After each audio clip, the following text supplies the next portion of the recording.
intizom degani odam xohlayotgan narsalarni chekkaga qo'yib qilish kerak bo'lgan ishni qilish. Eng zo'r o'sha o'qishni yoki ishlashni eng zo'r yo'li 1 soat o'qib o'ziga sovg'a berish. Nimagadir natijaga erishmoqchi bo'lsangiz, faqat shunchaki yengilroq va sifatliroq o'qishga, shug'ullanishga harakat qiling. Shunda albatta natija o'z-o'zidan keladi, xudo xohlasa. Intizomni yaxshilash uchun men qiladigan narsam atrofimdagi odamlarni prosta o'zgartirar edim. Ingliz tilini men boshlaganman. 13 yoki 14 yoshimda, aniq eslamayman, chunki opam urardi o'sha payt. Intizom nima deydi? Hamma joyga kerak bor. Birinchi o'rinda ingliz tili bilan yashash kerak bo'ladi. Qancha pul topishing muhim emas, agar senga kimdir qaysidir vaqtda qayerda bo'lishini aytsa. Lekin shuncha narsani ko'rguncha bitta velikka o'tirsangiz, bitta yiqilgandan keyin o'z bilib olasiz. Olgan odamda sezilarli darajada dunyoqarash o'zgaradi. Top levelga chiqish uchun, eng baland levelga chiqish uchun 10 ming soat sarflash kerak. Nima deydi? Sharni ham ishuraversangiz portlab ketadi qachondir. Bo'ldi, o'qi deb qo'yganda. Bo'lmaydi. O'qimasdan uraman. Unaqa emas-da. IELTSdan yaxshi ball olmaganimda hayotim tugardi.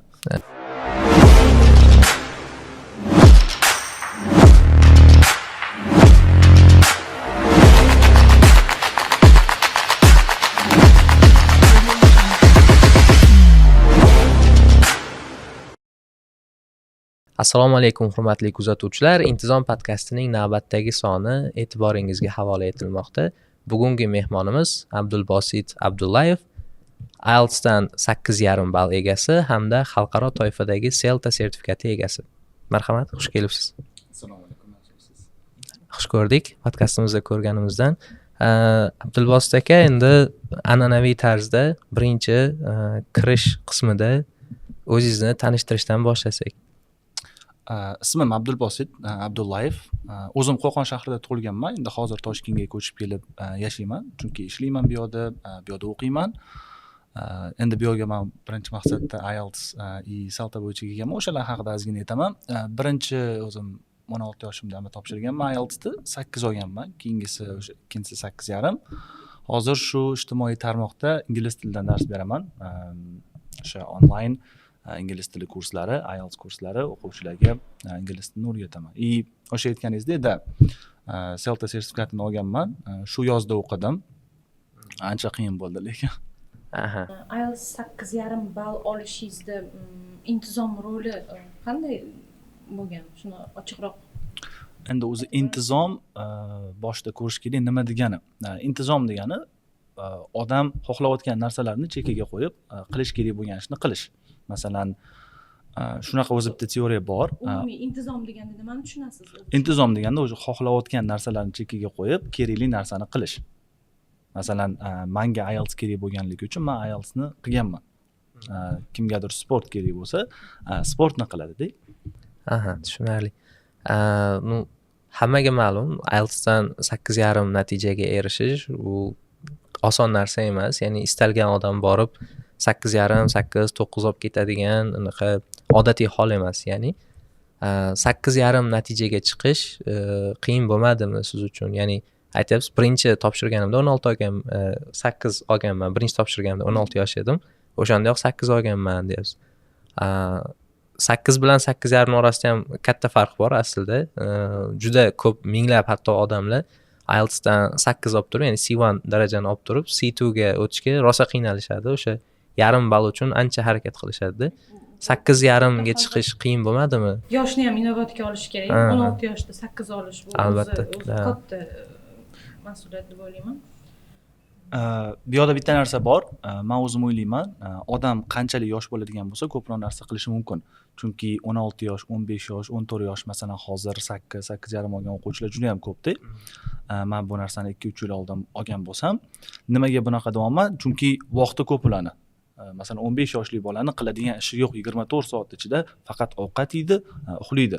Masalan, ovqat yeyishiga 2 soat vaqt ketadi, uxlashiga 8 soat vaqt ketadi. Kuni bilan qiladigan ishi yo'q. Ya'ni vaqti ko'proq, ular uchun osonroq.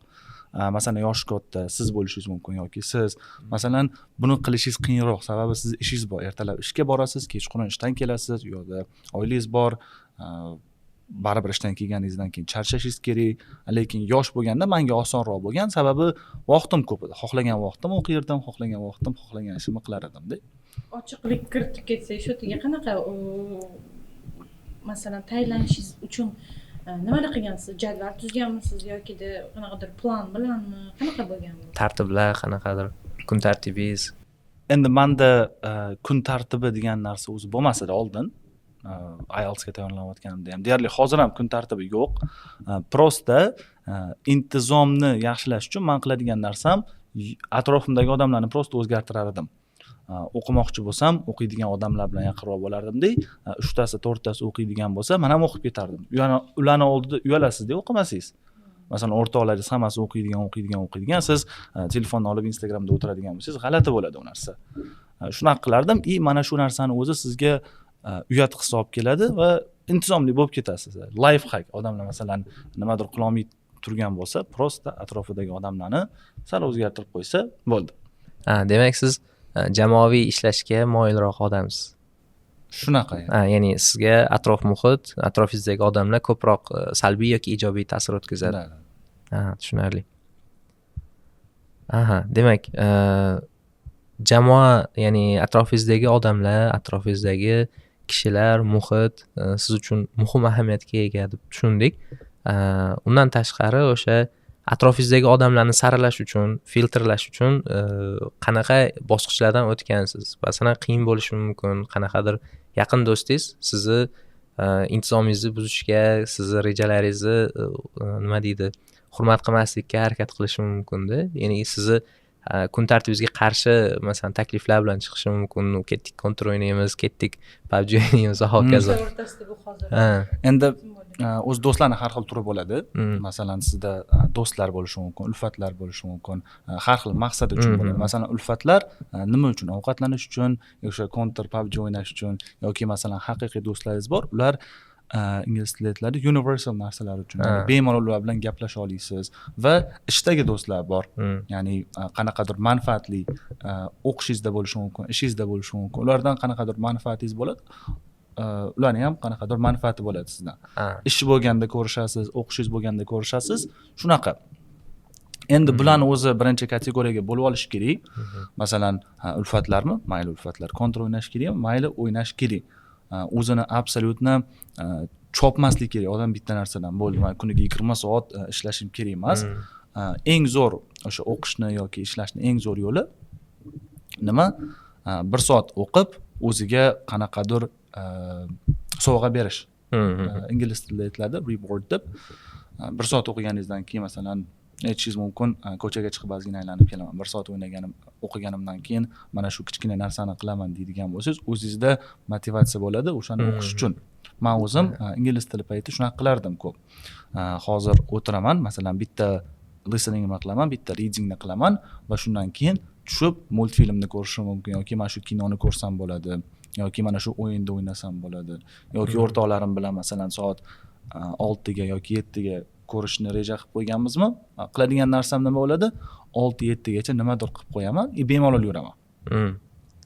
Shunaqa o'ziga sovg'a beradigan qilib qo'ysa, miya ham o'zi qachon yaxshiroq o'qishga harakat qiladi, yaxshiroq harakat qiladi, aniq bitta sovg'ani ko'radigan bo'lsa. Masalan, nimaga odamlar o'qimaydi? Sababi aniq maqsadni ko'rmaydi. Aniq nima olish kerakligini bilmaydi. Masalan, aniq men shu narsalarni qilsam 8,5 olaman. Shu narsalarni qilsam nimadir bo'ladi degan narsa bo'lmaydi. Shubha bo'lganligi uchun hali qilgisi kelmaydi. Demak, siz aytmoqchisizki, rag'batlantirish odam o'z-o'zini rag'batlantirib turishi kerak. Yaxshi usul. Chunki odam robot emas-da. Masalan, men bu yerda o'tiraman, boshqa sportsmenlar bo'lishi mumkin. Ular ham nima deydi, kuniga 20 soatdan trenirovka qilmagan. Kuniga masalan 2 soat, 3 soat trenirovka qiladi ertalab. Bitta dam oladi, kechqurun trenirovka qiladi. Masalan, men o'zim Rahmonjon degan o'rtog'im bor, sinfdoshim, hozir adashmasam boksdan Osiyo chempioni. O'sha bola masalan ertalab 3 soat, 4 soat trenirovka qiladi, kechqurun 3 soat, 4 soat bo'ldi. Aylanib yuradi o'rtoqlari bilan. Faqat o'sha narsani balansini ushlash kerak. Ko'pchilikda problema nima bo'ladi? Balans ushlamaydi. Bitta masalan kino ko'rdimmi bo'ldi, kirib ketadi kinoga. Serial ko'rdim, вообще kirib ketadi serialga. Instagramga kirdimmi, kirib ketadi Instagramga, soatlab qolib ketadi, balans qilmaydi. Demak, ya'ni bu yerda me'yor asosiy masala. Hamma narsani me'yorini, vaqtini bilish kerak, o'shanga Shunaqa. amal qilish kerak Chunki asosiysi. baribir odam emotsiyada, odamda Albatta. masalan emotsiyalari bor. Ertalabdan kechgacha ishlaydigan bo'lsangiz charchab ketasiz, zerikib ketasiz, oxiri aytasiz nima qilaman buni deysiz. Prosta o'zimni qiynaganim qolyapti. Masalan, faqat o'zimni qiynayapman, hali rezultat yo'q, o'zimni rag'batlantirganim yo'q, o'zimga sovg'a olganim yo'q, charchaydi miya. O'shaning uchun o'ziga haligi sovg'a berib turadigan bo'lsa, rag'batlantirib turadigan bo'lsa, ancha ko'proq ishlaydi. To'g'ri. Ya'ni kuzatuvchilar uchun kichkina life hack sifatida qisqartirib aytib o'tamiz. Nimagadir natijaga erishmoqchi bo'lsangiz, faqat o'zingizni qiynamasdan, ko'p bosim olmasdan, ko'p mas'uliyat olmasdan, shunchaki yengilroq va sifatliroq o'qishga yoki shug'ullanishga harakat qiling. Shunda albatta natija o'z-o'zidan keladi, xudo xohlasa. Rag'batlantirgan holda. O'zingizni rag'batlantirishni va sevishni unutmang. Demak, sekin-sekin keyingi savollarga o'tamiz. Menda bir qiziq savol bor, menimcha ko'pchilikka qiziq bo'ladi. Vaqt masalasi. Ya'ni ingliz tilini qachon o'rganishni boshladingiz va hozirgi 8.5 va Celta'gacha qancha vaqt ketdi umumiy hisobda? Xo'p, ingliz tilini men boshlaganman 13 yoki 14 yoshimda, aniq eslamayman, chunki opam urardi o'sha payt. Opangiz urgani uchun eslamagansiz. Opam urardi, o'qiysan derdi, men o'qimayman derdim. Juda urgan. Keyin opam o'zi ingliz tilidan ustoz edi, ingliz tilini bilar edi. Menga opam o'rgatardi urib. Keyin men opam urmasligini, opam menga o'rgatmasin deb kursga borishni boshlaganman. Keyin kursga borganimdan keyin atrofimda hamma o'rganyapti. Grammatikani ozgina tugatganimdan keyin ustozim menga bitta veb-sayt bergan. Korоче, mana shu veb-saytga kirasan degan. Speaking uchun gaplash degan bolalar bilan. Xo'p deganman, kirganman. Yo'qda hamma ingliz tilida cho'tka gapiryapti. Keyin men o'zimga maqsad qo'yganman, shularga o'xshab gapiraman deganman. Men o'zim tabiatimda bor, o'rtoqlarim ham har doim aytadi, juda ham nima deydi? O'zbek tilida qanaqa bo'ladi comparative? Taqqoslaydigan o'zini. Yo'q. Juda ham taqqoslaydigan emas, comparative degani bitta narsaga juda ham ko'p harakat qilaveradi. Faqat yutish kerak. Raqobat qiladigan. Raqobat qiladigan. O'rtoqlarim ham aytadi, masalan, tennis o'ynasam yoki boshqa kontra o'ynagan paytimizda ham oddiy narsa emas-da men uchun. Masalan, oddiy kontra o'ynaganimizda bu seriozniy narsa men uchun. Har doim yutishim kerak. Tennis o'ynaganimda ham har doim yutishim kerak edi. O paytda ham shunaqa bo'lgan, men ulardan yaxshiroq bo'lishim kerak degan narsa bo'lgan. A'lochilik sindromi. A'lochilik sindromi bor ekan, demak. Men ulardan yaxshiroq bo'lishim kerak deganman. Kiryapman. Hammasi zo'r gapirgan, chiqib ketganman. YouTube'ga yozganman. Talaffuzni yaxshilash, ingliz tilida zo'r gapirish, videolarni ko'rib o'tirardim-da, yodlardim videolarni, qaytarardim-da, kirib qaytargan narsalarimni ularga aytib berardim. Masalan, mavzu shu haqida ketadigan bo'lsa, o'sha narsalarni men aytib berardim-da, boshqa mavzuga o'tsa chiqib ketardim. Chunki yodlamaganman u haqida. Shunaqa qilib gapirishni o'rganganman. Keyin ingliz tili qanaqa desa bo'ladi? Hayotda bir qismi bo'lib qolgan menga. O'sha paytda darajam yaxshi bo'lgani uchun menga ustozim elementary guruhlarni berardi, past guruhlarni. Sen shularga dars o't, men sendan to'la olmayman degan. Men ularga dars o'tardim, ustozim mendan to'la olmasdi, meni o'qitardi. Keyin IELTS topshirganman. IELTS uchun 1,5 oy atrofida o'qiganman. Keyin o'sha 8 olganman. Shundan keyin ustozlik boshlangan. Shohrux Olimov Instagramda meni ham ustozim. Ham o'rtog'im ham ustozim. Kurs ochganda vakansiya e'lon qilgan ustozlik bo'yicha. Men yozganman, короче, menda shunaqa. Men qatnashmoqchiman deganman, sertifikatimni tashlaganman. Intervyudan o'tganman, dars o'tib berganman. Yoqqan dars. Keyin ozgina treninglar bo'lgan. O'shandan keyin ustozlikni boshlaganman. Professional ustozlikni, oddiy elementarylarga emas. IELTSlarga dars berardik. Keyin o'sha masalan Shohrux akani blogi bor, masalan Abdurazzoq boshqa o'rtoqlarim hammasi blogi bor-da. O'shandan keyin men blog ochishni boshlaganman. Tushunarli. Ijtimoiy tarmoq yuritishni boshlaganman. Mana atrofimdagi odamlar menga ta'sir qilgan. Shular bo'lmaganda balki men ochmas edim. Tushunarli. Balki masalan hozirgacha ishim bo'lmasdi. Bilmayman bu narsani. Keyin hamma IELTS olgandan keyin yangilashim kerak bo'ldi. 8,5 oldim. Unga ham shu 1,5 oy atrofida o'qidim. Keyin Celta haqida aytadigan bo'lsam, yozda o'qidim. o'sha Britaniyadagi ustozlar keladi, o'sha dars o'tadi. Kuniga ertalab 9 dan kechqurun 7 gacha darslar. Qancha davom etadi kurs? Bir oy davom Bir oylik. Ertalab 9 dan kechqurun 7 gacha. Juda qiyin kurs. 7 da uyga borasiz, 8 da uyga borasiz. Uyga vazifalar ham bor hali. Kechqurun 2-3 gacha uyga vazifalarni qilasiz. Yaxshi ishlasangiz 2-3 gacha qilasiz. Yaxshi ishlamasangiz 4-5 gacha qolib ketasiz. Tushunarli. Ertalab har kuni borishingiz kerak darsga. Bir oylik qiyinchilikni ortidan kelgan. Ha, men lekin o'sha paytda maza qilganman Celta o'qib. Chunki menda nima bo'lgan edi? Ishim offline ishlamas edim. Juda ham obedda turardim-da. Xohlagan ishimni qilib yuraverardim. Masalan, kontor bo'ladigan bo'lsa, kontor. Kun masalan o'zimda shunaqa hissiyot bo'lardi, kuni bilan hech nima qilmadim degan hissiyot har kuni bo'lardi. O'sha hissiyot menda Celta o'qiganimda yo'qolgan.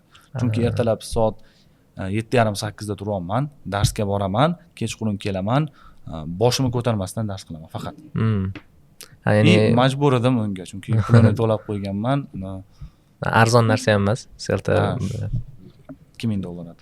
Shunaqa. Yaxshi o'qish uchun demak qimmatroq sotib olib o'qish kerak. Shunaqa demoqchimisiz? Mana bunaqa o'zi teoriya bor. Esimdan chiqarib qo'yganman. Nomi nimaligini. Yaqinda o'zi o'rgandim bu narsani. O'zi masalan yoshligimizda e'tibor beradigan bo'lsanglar, bizga aytishgan. Peshobdan o'tayotganda birinchi chapga qaraysan, keyin o'ngga. Bitta resimizda qolgan.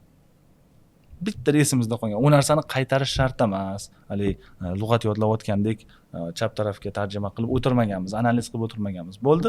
Chap tarafda qarayman, o'ng tarafga qarayman. Nimaga? Chunki o'lib ketaman unaqa qilmasam. Keyin yana bittasi bor, qaysidir orolda shu bolalar bor. Shunday qaraydi-da, qo'zi qorinni etadi. Mana bu zaharli, bu zaharsiz deb. Ular bir marta ko'rgan xolos. Nimaga?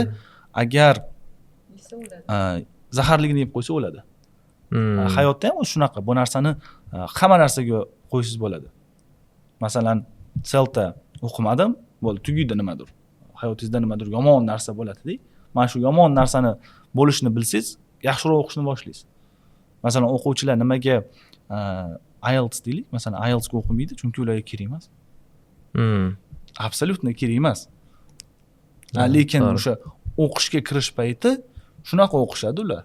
Kuniga 10 soatlab o'qishadi. To'g'ri. Lekin rezultat bo'lmaydi shunda. Maqsad, aniq maqsad bo'lsa, endi aniq ehtiyoj ham bo'lishi kerak. Ehtiyoj. Ya'ni masalan men ko'p tillarga qiziqaman. O'zim ko'p tillarni o'rgangim keladi. Shu paytgacha turk tilini, rus tilini, fors tilini, ispan tillarini boshlab qaysidir darajaga kelib tashlab ketganman-da. To'liq mukammal bilmayman hech qaysisini.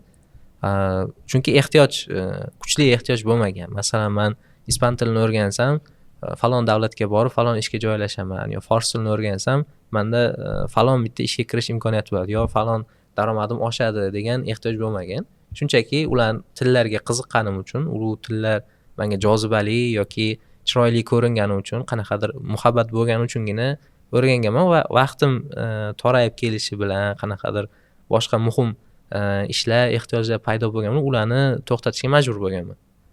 Shuni hisobiga masalan IELTS ham shunaqa bo'lganmanda. O'zi IELTS ni rostini aytganda unaqa topshirishga yo katta ball olishga qiziqmaganman, chunki men doim General English yaxshi bo'lishini, shu ingliz tilini o'zini yoqtiraman. Shu sohada o'qiganman, tarjimonlikda, ingliz o'zbek tarjimonligida. Faqatgina magistraturaga topshirishim uchun menga hujjat kerak edi, ingliz tilini bilishim bildiradigan. O'sha hujjat bo'lmasa men kira olmasdim-da magistraturaga. O'sha uchungina bir oy tayyorlanib, keyin topshirib, yetarli ballimni olib, keyin kirib ketganman magistraturaga. Ungacha men umuman qanaqadir ehtiyojim bo'lmagani uchun IELTS ga vaqtimni sarflamaganman-da. Shunchaki ingliz tilini bilardim, muloqot qila olaman, yoza olaman, gaplasha olaman, o'qisam tushunaman hamma narsani, tarjima qilaman kitoblarni. Lekin IELTS da hujjatga ehtiyojim bo'lmagan. Shuni o'zi yetadi deb o'zingizni cheklab qo'ygansiz. Ha, rostdan ham. Chunki nima desam, ehtiyoj haqiqatdan sizga undan keyin nima bo'lishini bildirib turadigan narsa bo'lsagina kuchliroq harakat qilasiz yoki hech bo'lmasa harakatni boshlaysiz. Ya'ni shunaqa demoqchilar, men tushunishimcha. Hayotingizni qilmasangiz hayotingiz tugaydi. Shunaqa bo'lsa, hamma harakat qiladi. Masalan, ko'p chempionlarni qaraydigan bo'lsangiz, любой sportda hammasi ko'p qismi kambag'al oiladan chiqqanda. Shunaqada. Masalan, Serena Williams tennis o'ynaydigan, adashmasam men o'qiganman avtobiografiyasini, juda ham kambag'al oiladan chiqqan. Shunaqa. Tekinga o'rgangan, o'zi otasi qilgan. Masalan, Ronaldo bo'lishi mumkin, yana bitta misol. Ronaldo agar futbolda yaxshi bo'lib ketmaganda hayot tugar edi. Chunki juda ham qashshoq oilada tug'ilgan, hayot tugar edi absolyutno. Serenada ham shunaqa hayot tugar edi. Ya'ni nima deydi? Boshqa etapga o'tmagan bo'lardi ularning hayoti. Hozirgidaqa yaxshi hayotga, yaxshi turmush tarziga ega bo'lmagan bo'lardi. Shunaqa. Mani o'rtog'im ham Rahmonjon dedim, boks bo'yicha, u ham juda zo'r oilada tug'ilmagan. Sharoiti ham juda zo'r bo'lmagan. Lekin o'zi masalan harakat qilgan. Yagona yo'li shu bo'lgan, boks bo'lgan. Masalan, o'qishga o'zi juda ham qiziqmas edi. Yagona yo'li boks. Yaxshi urushni bilardi. Boksda chempion bo'lgandan keyin nimadir bo'ldi. Natijalar boshqalar, natija orqasidan yaxshiroq hayot, daromad va hokazo. Qiyinchilik bilan, sabr toqat bilan erishildi.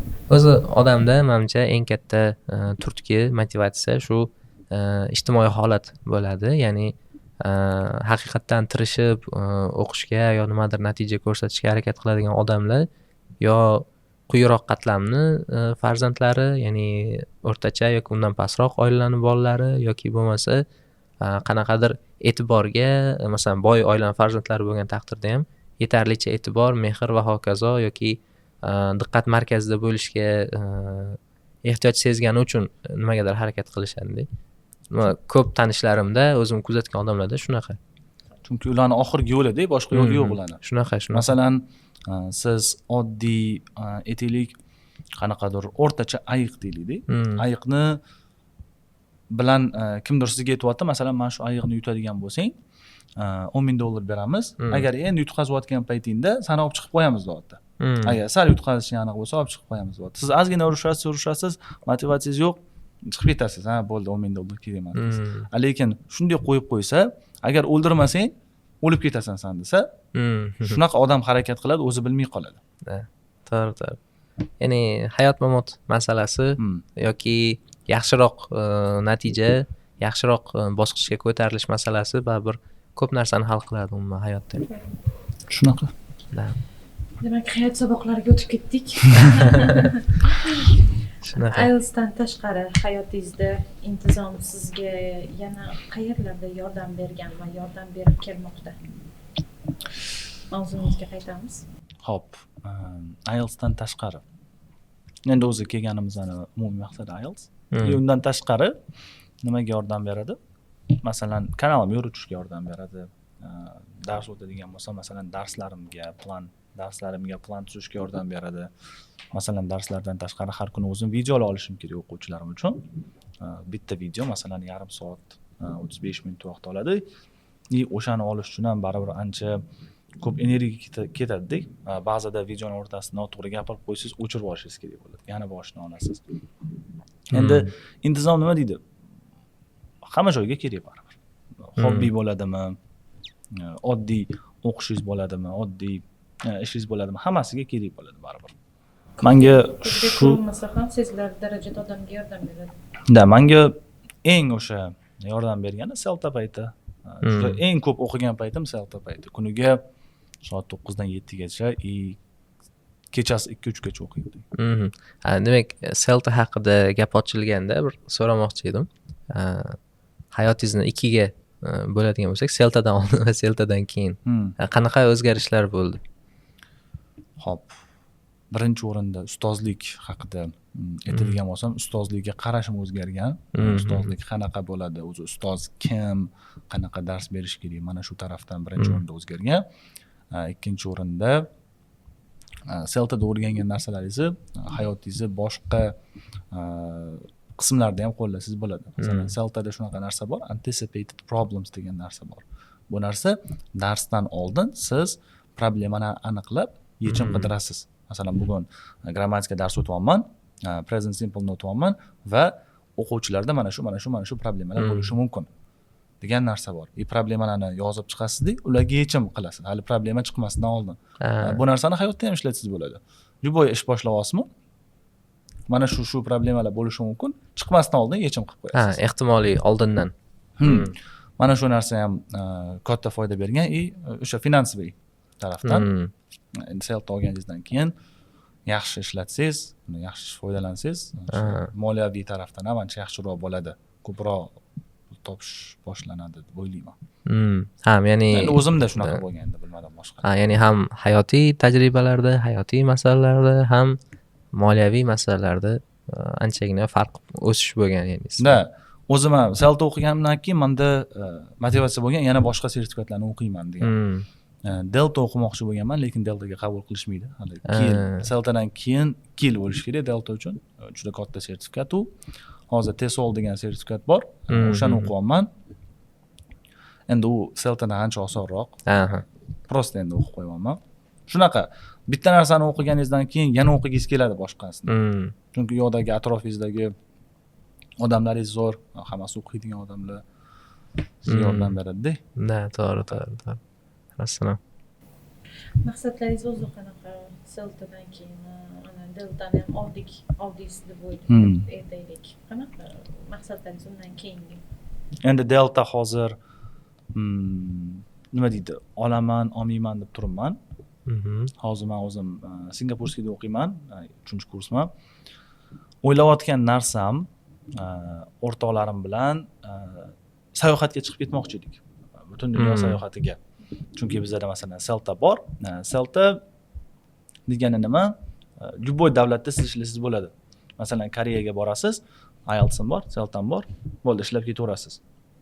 Masalan ertalabdan obedgacha ishlab, sayohat qilish faqat 3-4 oy Koreyada, 3-4 oy Ispaniyada, 3-4 oy boshqa joyda. Shuni plan qilyotgandik, hali ham bu planda bor. Nasib qilsa bo'lib qoladi. Bo'lib qoladigan bo'lsa, zo'r masalan ham sayohat qilasiz, ham ishlab yuraverasiz. Xohlagan o'sha davlatda ishlayverasiz, xohlagan summangizni so'raysiz, sayohat ham qilasiz-da. Sayohat qilib, maza qilib yurasiz. Davlatlarga o'rganmoqsiz, har xil davlatlarda. 3 oy masalan Koreyada yurasiz, 3 oy Ispaniyada yurasiz, 3 oy boshqa joyda yurasiz, bemalol aylanib yuraverasiz. Xohlasangiz ketaverasiz, xohlasangiz qolasiz. To'g'ri. O'zi bungacha sayohatlar qaysi davlatlarga yo ichki turizm qaysi viloyatlarga? Endi boshqa davlatga hali bormaganman sayohat qilgan. Endi viloyatlarga borib turamiz, har xil viloyatlarga. Biz o'rtoqlarimiz bilan shunaqa odamizki, boramiz desak bugun ketaveramiz. Masalan, hozir telefon qilib ketdi Andijonga desa, mashinani haydab Andijonga ketib qolamiz. Yaxshi ekan-ku. O'sha aylanib yuramiz, o'sha tog'ga, boshqa joyga chiqib turamiz, lekin hali chet elga chiqmagan. Lekin dam oladi odam boradi. Albatta, to'g'ri. Dam olish uchun borib turamiz. Unda birinchi chiqmoqchi bo'lgan davlatingiz, o'ylayotgan, orzu qilayotgan yoki hozir plan qilayotganim Qatar bilan Turkiya, keyin Vyetnam. O'sha shu kuzga plan qilib turdik. Tushunarli. Endi hozir bitta ikkita ishlar bor, ular tugasa, xohlasa 1-2 oyda borib kelishimiz mumkin. Tushunarli. Singapur Management universitetida 3-bosqich talabasiman dedingiz, to'g'rimi? Magistratura haqida rejalaringiz bormi? Chetda yoki O'zbekistonda? Buni o'ylab ko'rmaganman. To'g'ri, nima qilasiz? Celta bor, TESOL bor yaqinda. Magistratura endi o'zi mana Singapurskida o'qiyotganim mani soham emasda, business management. Unda business management va marketing. Men ustozman. Lekin menimcha sizga baribir butkul begona soha emas, chunki ustozlar ko'pda. Meni o'zimni kursdoshlarim masalan 200 tadan 190 tasi ustozlikka o'tib ketdi-da. Hamma maktablarda, o'quv markazlarida o'zlari alohida. Hozir endi shunaqa bo'lib qolgan, ayol solsa ustoz deb qabul qilishaveradi. Lekin masalan o'sha 190 tani birontasini o'zini brendi yo'q, birortasi masalan katta auditoriyasi yo'q, o'zini o'zi marketing qilishni, shaxsiy brend yaratishni bilmaydi. Ya'ni biznes menejmentdan hatto xabari ham yo'q. Ko'pchiligi 80% dan ortig'i maktablarda juda kam past oylikka ishlashadi-da. Endi nima deydi, stabil bo'lgandan keyin ular komfort zonada o'tiradi. Masalan, men blog ochishni nimaga boshlaganman? Chunki pulim yo'q edi. Pulim absolutno yo'q bo'lgan.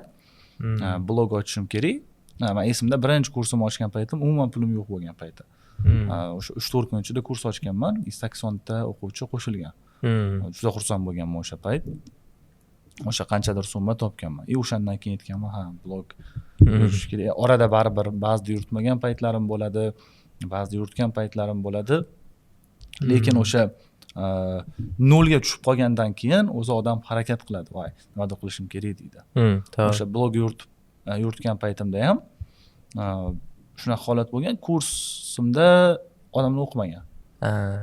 Yaxshi men topmaganman-da, umuman topmaganman. Keyin offline ishlashni boshlaganman. Offline ishlaganman, 2 yil oldin adashmasam. Offline ishlaganman-da, offlinedagi pullarimni olib bu yerda reklama berardim. Kanalimga, keyin kanalimga odam kirgandan keyin kanalimdan kurs ochardim-da, kanalimdagi pul o'zimga qolardi. Offlinedan olgan pulim reklamaga berardim. Keyin o'sha 1-2 marta reklama olganimdan keyin odamlar bilan tanish bo'lib ketardim-da, ular tekinga qo'yib beraverardilar. Shunaqa. Shuning uchun hozir reklamaga pul ketadi. No, ya'ni baribir sizga qaysi ma'noda foydasi kelgan. Siz tavakkal qilishdan yoki qanaqa to'g'ri yo'lga qo'yishdan xabardor bo'lgansizda, hech bo'lmasa. Mani o'rtoqlarim bo'lganizda.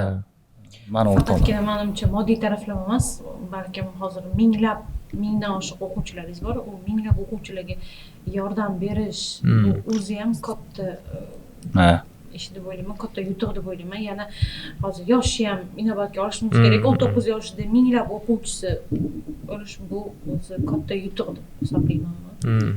Hozir yoshlar haqida gapirib o'tdim, yana savolim bor edi sizga. Yoshlar intizomni, masalan, hozirgi tengdoshlaringiz desak ham bo'ladi. IELTSga tayyorlanayotgan yoshlarga intizomni qanday qilib o'zida shakllantirishi mumkin deb o'ylaysiz? Endi intizom rag'batlantirishdan tashqari. Keling, xususiylashtiramiz. Ya'ni aynan IELTS olish uchun, ya'ni yuqori natija olish uchun qanaqa o'ziga kunlik tartiblar yoki rejalar qo'yish kerak bo'ladi? O'zingiz tajribangizdan kelib chiqib. IELTS o'zi uchun. IELTSni o'zi uchun, ya'ni til masalasida ingliz tilini yuqoriroq darajaga ko'tarish uchun. Birinchi o'rinda ingliz tili bilan yashash kerak bo'ladi. Sababi grammatika o'qiydigan bo'lsangiz, farqi yo'q, kuniga 10 soat grammatika o'qiysizmi, 10 soat IELTS reading test qilasizmi, farqi yo'q. Siz ingliz tili bilan yashamaydigan bo'lsangiz, ko'rayotgan kontentingiz ingliz tilida bo'lmaydigan bo'lsa, eshitayotgan podkastlaringiz ingliz tilida bo'lmaydigan bo'lsa, kuni bilan Instagramda 5 soat o'tirib 2 soat dars qiladigan bo'lsangiz, rezultat bo'lmaydi albatta. Tabiiyki. Endi bu yerda men qilsa bo'ladi, har doim o'quvchilarimga maslahat beradigan narsam o'sha qilayotgan narsalarni shunchaki ingliz tiliga o'tkazib qo'yish. Masalan, o'zbek tilida podkast ko'ryapti, o'zbek tilida YouTubedan video ko'ryapti, shu narsani shunchaki ingliz tiliga o'tkazib qo'yish. Ya'ni o'zidagi dopaminni ham kamaytirmayapti-da, ham o'rganyapti. Chunki til o'rganish o'sha til bilan yashash. Matematika emas-da, bu narsa o'tirib ishlab o'tiradigan narsa emas. Siz buni chiqarib berishingiz kerak ertaga. O'sha til bilan yashaydigan bo'lsa, o'rganish oson bo'lib ketadi. O'zi 9 olgan, 8 olganlarning hammasi ham til bilan yashaydi, ingliz tili bilan yashaydi. Ko'rgan videolar ingliz tilida, o'qigan kitoblar ingliz tilida. Chunki kuniga o'qigan kitoblaringiz hammasi o'zbek tilida, ko'rayotgan videolaringiz hammasi o'zbek tilida. O'rtoqlaringiz bilan faqat o'zbek tilida gaplashasiz. Darsga borganingizda faqat 3 ta ingliz tilidagi savolga javob beradigan bo'lsangiz, ingliz tili ko'tarilmaydi. Endi qiyin bo'ladi anchagina ko'tarilishi yoki ko'p vaqt oladi juda ham. 99% o'zbek tilida bo'ladi, 1% ingliz tili bo'lsa, 1% harakat qilyapsizmi, 1% rezultat olasiz. Tushunarli. Masalan, sizni IELTSdan tashqari, ya'ni akademik hayotdan tashqari o'qish, IELTS tayyorlanish, o'qitish va hokazodan tashqari qiziqarli mashg'ulotlaringiz, masalan, o'zingiz yoqtiradigan, siz maza qiladigan mashg'ulotlaringiz bormi? Bor-da. Hobbilaringiz va hokazo. Hozirda bo'layotgan hobbi menda tennis. O'zim o'rtoqlarim bilan yangi uyga o'chganmiz va yonimizda tennis bor. Har kuni o'rtoqlarimga aytaman, "Yur, chiqamiz, tennis o'ynaymiz, yur, chiqamiz." Kanalimga ham ba'zida yozaman, "Tennis o'ynaydigan odam bormi? O'ynaymiz" deb. Tennis o'ynash Nimaga? Sababi ishim onlayn bo'lgani uchun juda ham ko'p bitta joyda o'tiraman. Aktiv bo'lmaydi hali. Fizicheski aktiv bo'lmaydi odam. Shunga aktiv bo'lish uchun, sport uchun baribir tennis hozir ko'p o'ynayman. O'zim qiladigan narsa peshkom yurish ko'p peshkom yuraman, o'zim aylanib. Hozir yana qo'shgan narsam, o'zi oldin o'qimas edim kitob, hozir o'qiyapman. Har xil kitoblar o'qish, bir kunda o'sha 20 varoq, 25-30 varoq, podkast eshitish. Ba'zi o'sha ingliz tilida qiziqarli podkastlar bo'ladigan bo'lsa, o'shalarni eshitaman. Kino ham ko'rib turasiz? Kinolar? Kino yo'q. Tushunarli. Unda sizga shu davomi savolni 3 ta eng yoqtirgan kitobingiz, boshqalarga tavsiya qila oladigan va 3 ta podkast. Ingliz tilini o'rganmoqchi bo'lganlar, oshirmoqchi bo'lganlar uchun. Xo'p, ingliz tili uchunmi? Ha, podkast aynan ingliz tili uchun, kitob umumiy. Xo'p, podkast bo'ladigan bo'lsa, Joe Roganni Naval Ravikant bilan qilgan podkasti bor. O'zi Joe Roganning podkastlari hammasi zo'r. Elon Musk bilan qilgani ham bor. Keyin Jordan Peterson bilan qilgan podkasti ham bor. Mana shu 3 ta podkast, juda zo'r podkast. Endi podkastlar nima deydi? Eshitaman, nomiga e'tibor bermaysiz. Ya'ni shuni maslahat beramanmi odamlarga emas, eshitib ketaverasiz. Joe Rogan o'zi juda nima deydi, kuchli odamlarni chaqiradi podkastiga.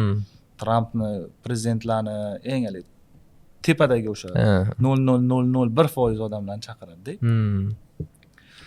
Kitoblardan keladigan bo'lsak, o'zi ko'p kitob o'qimaganman. O'qiydigan kitoblarim ko'pincha marketingga aloqador.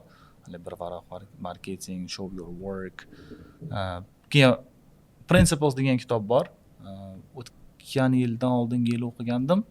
Maslahat beraman. O'sha odam qanaqa qilib prinsiplarni qo'yish haqidagi zo'r kitob. Tushunarli. Keyin Influence degan kitob bor. Men o'ylayman hamma o'qish kerak bo'lgan o'sha bitta kitob Influence degan kitob. Odamlarga qanaqa qilib ta'sir o'tkazish yoki odamlar sizga qanaqa qilib ta'sir o'tkazayotganini bilishingiz, qanaqa siz aldayotganini, manipulyatsiya qilayotganini bilishingiz. Shu Influence kitob, Principles kitob, ko'pi o'sha bir varoq marketing show yo'q. Bir varoqli marketing rejasi. Unda sizni ustoz sifatida, ya'ni ingliz tili o'rgatadigan xalqaro darajadagi ustoz sifatida qolgan ustozlardan, qolgan tajribali ustozlardan farqingiz yoki ustun tarafingiz nimada? Aynan nima uchun talabalaringiz, o'quvchilaringiz sizni tanlaydi deb o'ylaysiz? Endi onlaynda katta sabablardan bittasi men ularga e'tibor berishim ko'proq. Chunki onlaynda ustozlar ko'p, ular bilan qancha ko'p gaplashadigan bo'lsangiz, ko'proq sizni tanlashadi. Ularga qanchalik nima deydi, tekin darslar berishingiz, ularga shunchaki yordam bersangiz, ular ham ertaga kurs olmoqchi bo'lgan paytda sizga keladi. Masalan, kanalimda har xil darslar o'taman, videolar tashlab turaman, reading test bo'lsa, analizini tashlab beraman. Ular ko'radi, tushuntirishim yoqadi, ularga kelishadi. Tushunarli. Endi xalqaro darajadagi ustoz deb qanaqa aytsa bo'ladi, farqi juda ko'p. Juda farqi ko'p. Seltani yaxshi o'qigan ustoz bilan ayol solib dars berayotgan odamlar. Masalan, meni hozir Surxondaryoda ingliz tili o'rgatayotgan Suhrob degan kursdoshimdan sizni farqingiz anchagina nima bo'ladi? Ya'ni sizda Selta bor, u Selta rostdan ham olish juda qiyin, o'qish ham qiyin va arzon ham emas. Bu IELTSdan, TESOLdan keyingi daraja, kattaroq daraja. Va undan tashqari endi so'ramoqchi bo'lganim, masalan, sizdagi qobiliyatlar o'qituvchi sifatida, masalan, oratorlik, notiqlik bo'lishi mumkin, yo ko'proq turtki berish, odamlarni ruhlantirish, motivatsiyalar berish bo'lishi mumkin, yo shunchaki beg'araz yordam, masalan, vazifalarida, darsdan tashqari, masalan, oyda 12 ta dars o'tib, tamom bo'ldi, sizlar bilan ishim yo'q, nima qilsanglar qilaveringlar degandaqa bo'ladi ko'pchilik o'qituvchilarda. Endi o'zi o'qituvchi baribir har doim yordam berib turish kerak o'quvchisiga. Любой narsa darsdan keyin bo'ladimi, yordam berish kerak. Endi menda o'quvchilarim yoqtiradigan narsa prosta oddiylik. Dars o'tayotganda qanaqadir qiyin so'zlar bilan o'tmayman, oddiy o'sha dehqoncha deydimi? Dehqoncha dars o'tiladi, bo'ldi. Tushunadi hammasi. Hazil huzurlar bilan dars o'tamiz. Ya'ni darsga kirganda ham nima deydi? 1,5 soat leksiya eshitgandek bo'lmaydi. Maza qilib o'tiradi darsda. Har xil hazillar qilib o'tiramiz. darsni o'rtasida ozgina shu suhbat qilib, keyin darsni ham davom ettirib ketaveramiz. Ha, Bemalol o'tirishib. interaktivlik ko'proq ekan sizda. U Da, shunaqa. o'quvchilar bilan aloqalar. Onlayn va offlayn teachingda, ya'ni onlayn va offlayn dars berishdagi farqlar sizga qaysi biri qulay? Menga onlayn qulay, kamroq ishlayman. Va menimcha offlaynda qaysidir o'quv markazida kelishilgan oylikda ishlagansiz. Ishlaganman. Ikkita o'quv markazida ishlaganman hozirgacha. Endi nomini aytmayman. Ikkalasidan ham chiqib ketganman. Orada konflikt bo'lgani uchun ikkalasidan ham chiqib ketganman. Prosta bir-birimizni qadriyatlarimiz to'g'ri kelmagan.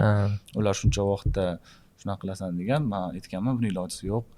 To'g'ri kelmaganligi uchun men chiqib ketganman o'quv markazlaridan. O'quv markazlarida ishlaganman.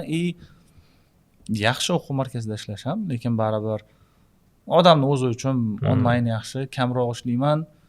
O'sha summani topishim menimcha ko'proq ham topish imkoniyati bor. Chunki o'quv markazlar asosiy urg'uni o'zini foydasiga qo'yadi. O'qituvchiga ma'lum foiz ajratilinadi o'sha keladigan foydadan, puldan. O'zi ishlaydigan bo'lsa, bemalol. To'g'ri, shunaqa. Bemalol naqiladi. Ya'ni siz o'zingizni qo'lingizda qanaqa boshqarish, qancha daromadlaringizni qanchaga ko'paytirish yoki tushirish va hokazo. Erkinlik bo'ladi sizda. Xohlagan ishingizni qilasiz. O'zi Naval Ravikant aytadi-yu, qancha pul topishing muhim emas. Agar senga kimdir qaysidir vaqtda qayerda bo'lishini aytsa, sen erkin odam emassan. Oyiga $1 million topadigan bo'lsang ham, lekin senga yakshanba kuni mana shu joyga kelib turishing kerak desa kimdir, sen erkin odam emassan deydi. Albatta. Shunaqa. Lekin kamroq topsangiz ham yoki o'shani topsangiz ham, lekin erkinligingiz bo'lsa, yaxshi. Xohlagan joyingizga borishingiz, xohlagan narsangizni yeyishingiz, xohlagan odamingiz bilan bo'lishingiz, xohlagan paytingizda dam olishingiz, shu narsalar. Tushunarli. Onlayn darslarni hammasini o'zingiz o'tasiz, to'g'rimi? Individual, guruhlar hammasi, ya'ni sizni yordamchi ustozlaringiz, support teacherlaringiz hozircha yo'q. Support teacherlar bo'ladi. 20 talik gruppalarda. Ba'zi gruppalar o'sha katta gruppalar bo'ladi, ba'zi gruppalar kichkina gruppalar. Kichkina gruppalarda support teacherlar bo'ladi. Katta gruppalarda yo'q hozircha. Endi kuratorlari bo'ladi. Kuratorlar o'sha uyga vazifani qilyaptimi, qilgani yo'qmi, analiz qilib turadi. O'sha ro'yxat tuzadi assistent. Support teacher yo'q hozir. Demak, anaqa ham emas hali, masalan, Shohrux Olimov haqida eslab o'tdingiz-ku. Shohrux Olimovda yaqinda nima deydi, kurslarni reklama qildilar. Shunaqa yangi kurs ochyapman, IELTS Flow va hokazo. Men yana qayta o'qimoqchi bo'ldim Olimovda. Yana chunki o'tgan safar Olimovni o'zida o'qiganman. Qisqa o'sha IELTS Flow kursida. Bu safar ham yana Olimovda o'zida o'qiyman deb kirsam, boshqa o'qituvchilar o'tar ekan darslarni. Hozir maktab qilib qo'yishgan. Shunaqa Vision School. Vision School qilib maktab qilib qo'yishgan. O'zlari bittami gruppa oladilar. Tushunarli. Masalan, endi sal shaxsiyroq nimaga o'taman. Ehtimol boshqalarga qiziq bo'lmasligi mumkin, uzr. Menda IELTS'im bor, allaqachon eskirdi, expired bo'ldi va yaqin orada men 1 oy 2 oy ichida uni ko'tarishim kerak, yangilashim kerak. Minimum 8 atrofida olishim kerak. Hozir necha? Eskisi 7. Qanaqa tavsiyalar berasiz masalan menga?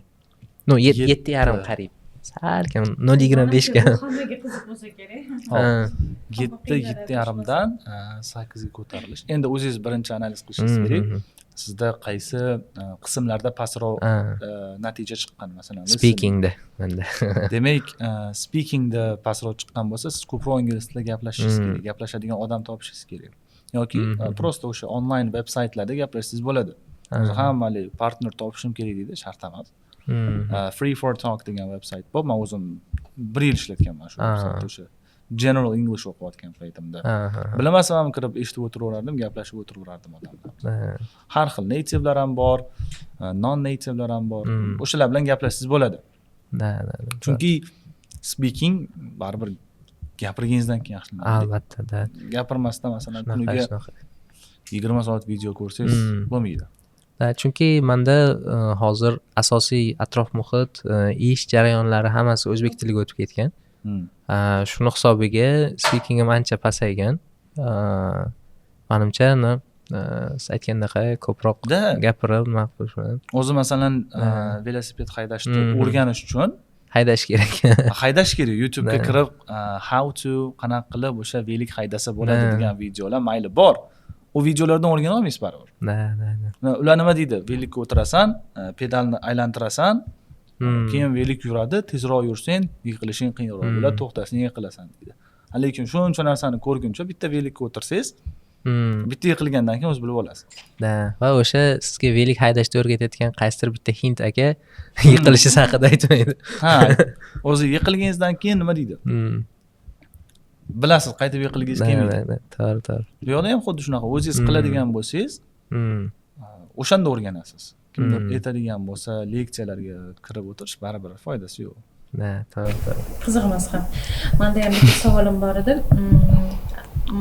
Ko'p men sezganman IELTS olgan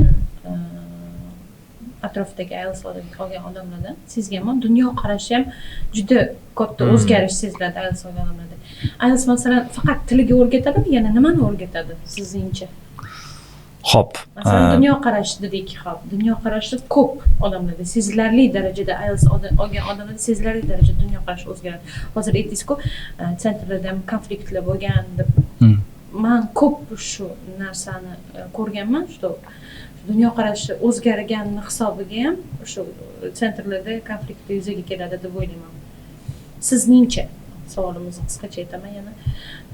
IELTS yana nimalarga o'rgatadi? Tildan tashqari. Tildan tashqari. O'zi IELTSni o'zi emas, любой narsani o'rganish nimadirga o'rgatadi.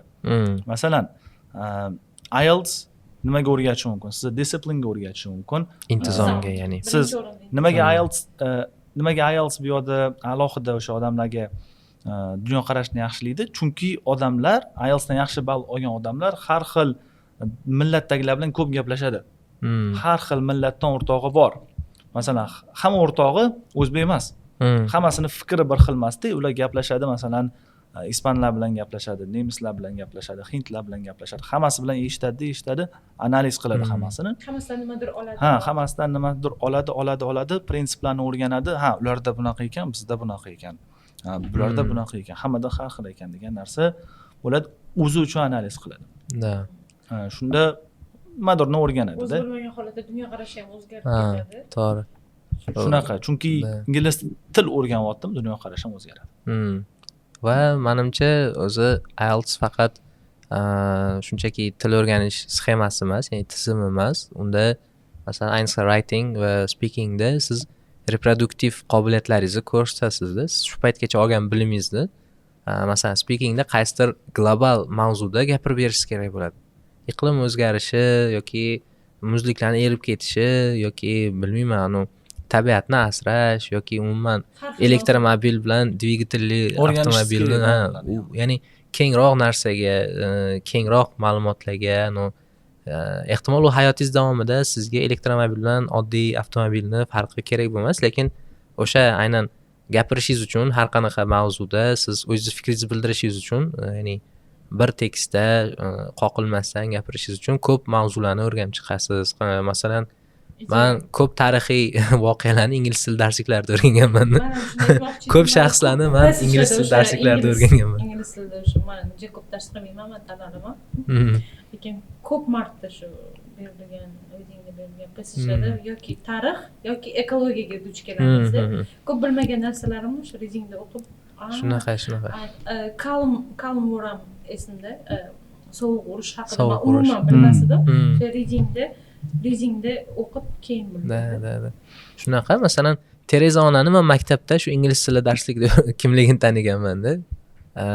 U tarixiy shaxslar haqida, qanaqadir voqealar haqida, ijtimoiy, tarixiy, ekologik har qanaqa muammolar haqida o'rganasiz va o'sha o'rgangan bilimlaringizni, o'qigan, olgan ma'lumotlaringizni yozishda va gapirishda qayta ishlab, o'zingizni fikringizni qo'shib yoki qo'shmasdan aytib berasiz yoki yozib berasiz. Bu sizni faqat o'rganish bilan cheklatib qo'ymaydi-da. Siz qayta ishlashingiz ham kerak, bilgan ma'lumotingizni, bilgan so'zlaringizni va olgan bilimlaringizni qayta chiqarib ham berishingiz kerak bo'ladi. Ya'ni shunisi bilan menimcha o'zi umuman til o'rganish faqat ingliz tili emas, istalgan tilni o'rganish odamga juda katta dunyoqarashini kengaytirishga, o'zgarishga, yana ham rivojlanishga turtki bo'ladigan narsa, sabab bo'ladigan narsa. Anaqa aytishadi-yu, bitta tilni bilgan odam u bitta odam. Ikkita tilni bilgan odam o'sha ikkita odam. U anaqa masalan ko'p til biladigan odamlar solishtirib ko'rishingiz ham mumkin. Shunchaki masalan bitta ikkita til biladigan odamdan ko'ra 5 ta til biladigan odam ancha boshqa darajada bo'ladi. U fikrlashi ham, vaziyatlarga bo'ladigan munosabati ham shunaqa. Shuning uchun ham ko'p konfliktlarga duch keladi unaqa odamlar. Ular o'zlarining qadriyatlarini, o'zlari nima xohlashi, nimalarini bilib olgan bo'ladi allaqachon. Hozir gaplashganimizda o'sha maqsadlaringiz haqida aytdingiz. Celtadan keyin Tesla olyapman, undan keyin Delta olish haqida ikkilanyapman, o'ylayapman dedingiz. Sizga savolim, o'zim juda yoqtiradigan savol, ko'pchilikka beraman. Perfeksionizm va noshukrlik farqi nima siz uchun? Xo'p, endi noshukrlik bu sizda bor narsani kam ko'rish. Ya'ni nimadirni oldingiz, lekin hali ham yetarli emas bu narsa. Ko'proq xohlayman va men yetarli narsani olmadim deyish. Noshukrlik. Perfeksionizm endi nima? O'zi bilasiz, nimadir qildingiz, yaxshiroq qilishingiz mumkin buni. Harakat qilasiz yaxshiroq qilishga. Masalan, ingliz tilidan kurs ochdingiz deylik. Nimadir qo'shgingiz keladi, nimadir qo'shmoqchi bo'lasiz, buni qilasiz, yaxshilamoqchi bo'lasiz har doim buni. Endi ikkalasi ham birinchisi o'sha noshukrlik juda yomon, perfeksionizm yomon bo'lishi mumkin. To'g'ri foydalanilmasa, to'g'ri yo'naltirilmasa, to'g'ri. Va shunga o'xshash savol, o'sha intizom, ya'ni disiplin hamda sabr o'rtasidagi farqlar yoki siz uchun bular qanaqa bir-biriga bog'liqmi, bog'liq emasmi? Yo umuman boshqa tushunchalarmi siz uchun? Ikkalasi bog'liq bir-biriga.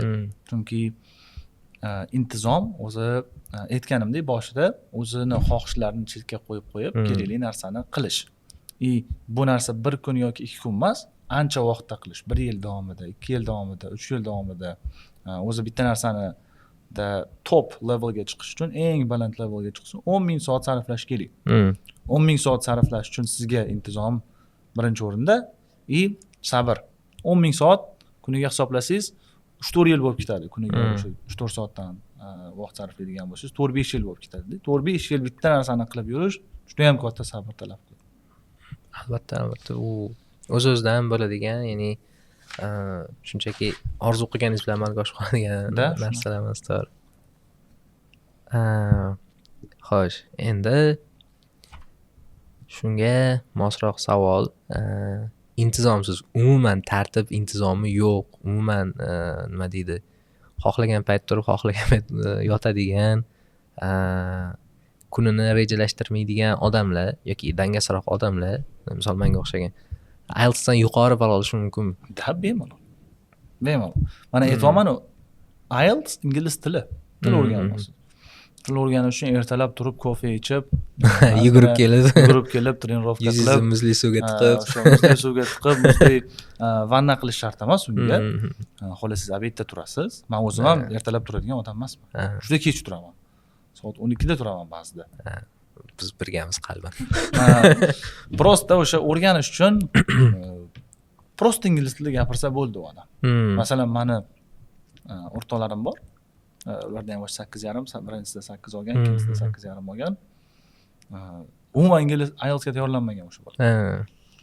Umuman kam tayyorlangan, IELTS nimaligini bilmaydi. Shunday borgan, IELTS topshirgan 8 olib kelgan, keyingisiga borgan 8,5 olib kelgan. 1 oydan keyin, 1,5 oydan keyin. Prosta o'sha ingliz tilini da yashagan u odam. Prosta mana ingliz tilda yashaydigan bo'lsa, o'rganadi. Til masalan matematika emas-da, formula yodlab har kuni yodlab o'tiradigan narsa emas. Shunchaki mana ingliz tilida gapirasiz, ozgina o'rganasiz, speakingiz yaxshilanib ketadi. Ingliz tilida yashash deganda nimani nazarda tutasiz? Shuni ham ochib bering. Ingliz tilida kitob o'qish, ingliz tilida video ko'rish, o'rtoqlar bilan gaplashsa, ingliz tilida gaplash. Uning uchun inglizcha qo'shiq eshitish, ingliz tilida biladigan odamlar bilan bo'lish kerak. Endi atrof muhit baribir o'zbek tili bo'lsa, ingliz tili rivojlanish qiyin-da baribir. Men uchun ham qiyin bo'lib ketyapti-da tobora.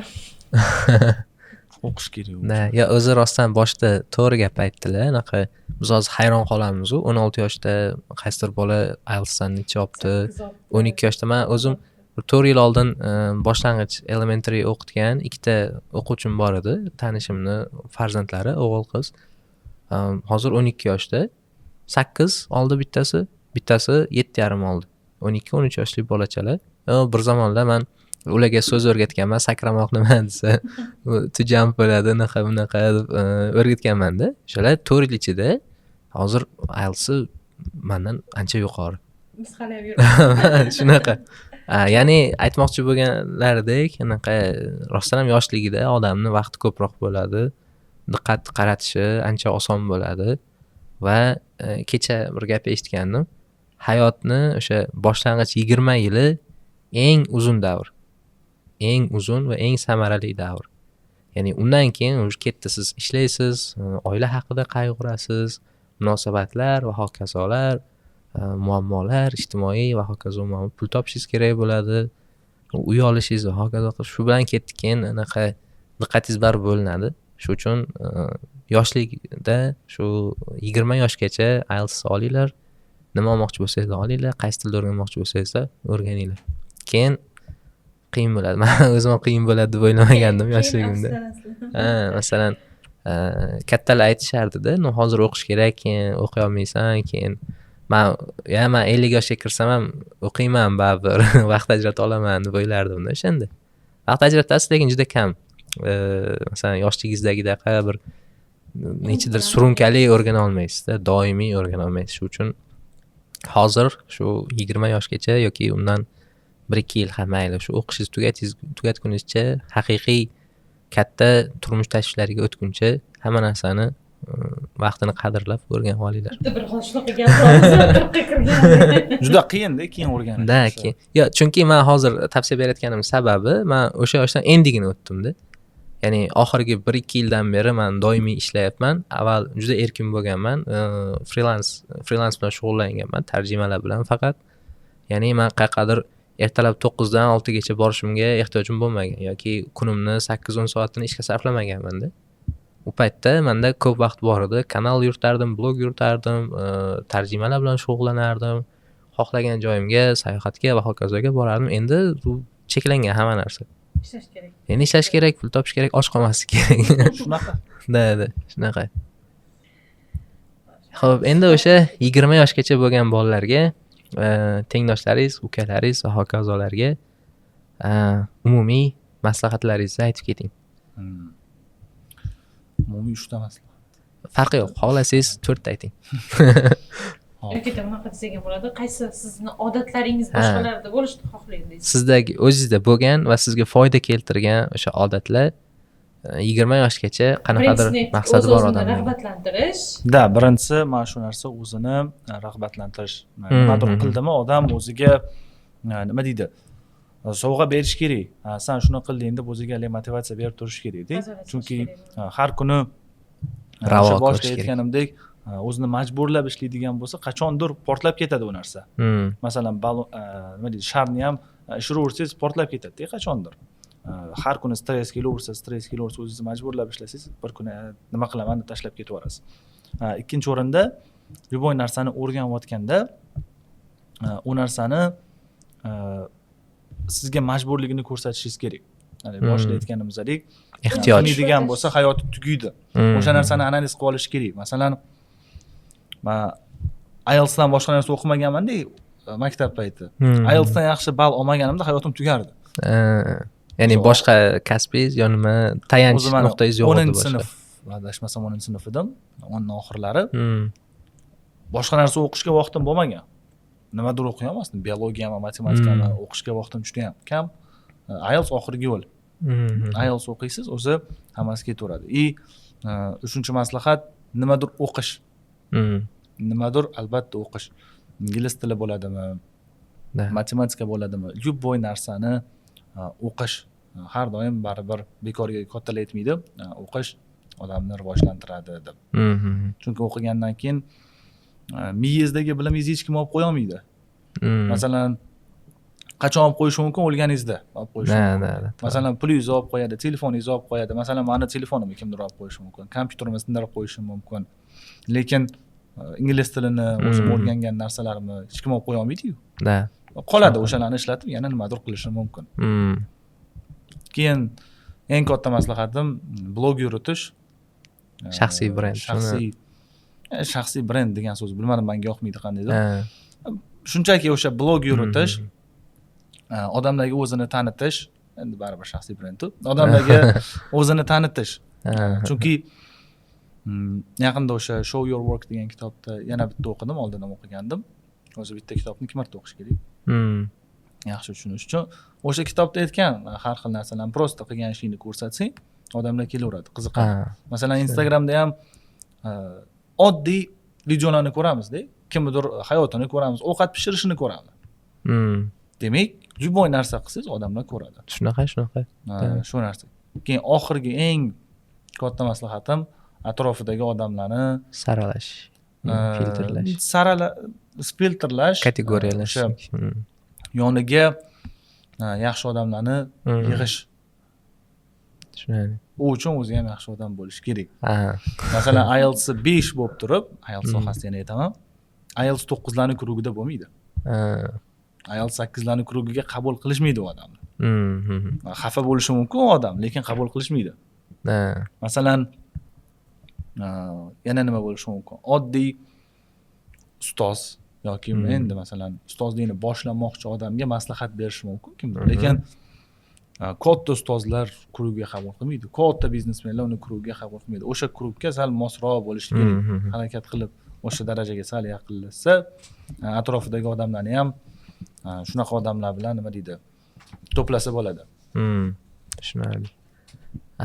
Endi shu savolning ikkinchi qismi, qaysi bironta muvaffaqiyatli insonda yoki sizni atrofingizdagi yaxshi odamlarda bor odatlar, xislatlarni o'zlashtirishni xohlagan bo'lardingiz? Xo'p. Ko'p unaqa odatlar. O'zi eng keraklilarini aytsangiz bo'ladi masalan. Masalan, Shohrux akadan o'rganadigan narsam perfeksionizm. O'zim shaxsiy taniyman, yaqin tanish. Bitta narsa qiladigan bo'lsa, har doim oxirigacha qiladi. Hali perfeksionizmda bir marta men esimda tog'dan kelyapmiz. Odam shunaqa charchaganda, u uyga borib shunday yotasiz, uxlaysiz, bo'ldi. U kishi borib 3 soat dars o'tgan. Men darsim yo'q edi, 3 soat dars o'tgan uyda. Yo'lda tushib qolgan, men darsim bor degan, darsini o'tgan, 3 soat o'tgandan keyin. Shu perfeksionizm. Mana shu narsa. Keyin yana nima? Eng o'sha katta olishim kerak bo'ladigan narsalardan bittasi shu-da. Demak, siz oxirigacha kurashishni, unaqa perfeksionist bo'lishni xohlaysiz o'zingiz. Shunaqa. Endi sal o'zim shunaqaman. Raqobat qiladigan odamman, lekin perfeksionizm sal baribir boshqacha. Perfeksionizm o'zi bilan qiladi. Raqobat hali boshqa bilan, boshqadan yaxshi bo'lishim kerak degan narsa. Mana shu narsani ham men o'ylayman, kamaytirishim kerak o'zi aslida. Odam egoist bo'lib ketishi mumkin. Bu ham lekin menimcha anaqa yaxshi natijaga olib keladi. Uni qachonki to'g'ri maqsadda yo'naltira olsangiz, o'zingizdagi o'sha raqobatga moyillikni, o'sha hissiyotni. Keyin yana bitta olishim kerak bo'lgan narsa bu odatga bog'liq. Vohliroq turish odati. Sababi yaqinda bitta artikl o'qiganman. Nimaga o'sha vohli turish har doim aytiladi? Sababi vohli turganingizda birinchi o'rinda siz uxlayotganingizda adashmasam melatoninni vaqtida olasiz. Ertalabki quyoshdan vitamin D olasiz. Masalan, obedda turganingizda turgingiz kelmaydi. 10 soat uxladingizmi, 11 soat uxladingizmi, uyqu kelaveradi. Lunch bo'ladi-da, odam uxlagisi kelaveradi. Lekin ertalab turib ozgina o'sha peshkom yurganingizdan keyin, vitamin D olgandan keyin energiya sal yaxshiroq bo'ladi. Kuningiz barakaliroq o'tadi. Menda Seltada shunaqa edi. Kunim konkret barakali o'tardi. Ertalab turardim chunki men. Ertalab vohli turardim. Ertalab turib dars qilardim-da, ketardim Seltaga. Kun barakali o'tadi. Ertalab vohli tursang, baraka bo'ladi. Endi bitta narsani aytish bilan uni sababini ko'rsatib berish boshqa. Masalan, hamma aytadi ertalab turish kerak deb. Hmm. Lekin nima sababdan buni qilish kerakligini bilmasa odam qilmaydi. Men o'zim masalan ertalab turmasdim. Hech qachon ertalab vaqtli turmasdim, hech qachon vaqtli uxlamasdim. Hozir ham ba'zida shunaqa. Vaqtli uxlamayman kerak bo'lsa, vaqtli turmayman. Lekin o'sha sababini bilganingizdan keyin to'xtatasiz yoki yangi odatni boshlaysiz. Masalan, oddiy fast food. Fast food yema zararli desangiz, yuradi. Chunki u ko'rmayapti, fast fooddagi zararni ko'rmayapti. Lekin mana fast food yegan odam mana shunaqa kasallik simirib ketyapti. Mana ko'rsatib bersa, voy deydi. Sigaret chekma desa, u chekib yuraveradi odam. Da. Sigaret chekma, mana o'lasan deb ko'rsatib bersa, keyin o'ylab ko'rishi mumkin. Da, sen tilraki bo'lasan deb yopishtirib qo'ysa rasmini. Ha, o'shanda sal o'ylab ko'rishi mumkin. Xuddi analistdagi writingga o'xshab ketdi. Sabab, conclusion. Mana shu narsaga o'rgatadi o'zi, nima? IELTS shu IELTSda masalan writingda, speakingda yuqori ball olganlar bilan gaplashsangiz, ular hech qachon bitta gapini shunchaki tiqib ketmaydi-da, mavzuga aloqasi bo'lmagan gapni buni aytib orada nima qilib ketavermaydi. Ya'ni out of topic gapirmaydi. Gapirdimi o'shani bitta sababini, misolini va hokazosini ko'rsatib keyin nima qilishadi. Ya'ni fikrlashingizni yana ham tiniqlashtiradigan nutqingizni yoki fikr yetkazib berish qobiliyatingizni yana ham oshiradigan narsa o'zi aslida. Ko'pchilik masalan aytadi, ota-onalar o'g'lim qilmayapti. Chunki tushuntirib bermagansan, nimaga? Sababi yo'q qilish uchun. Masalan, o'qi. Bo'ldi, o'qi deb qo'yganda, bo'lmaydi. O'qimasni uraman. Unaqa emasda.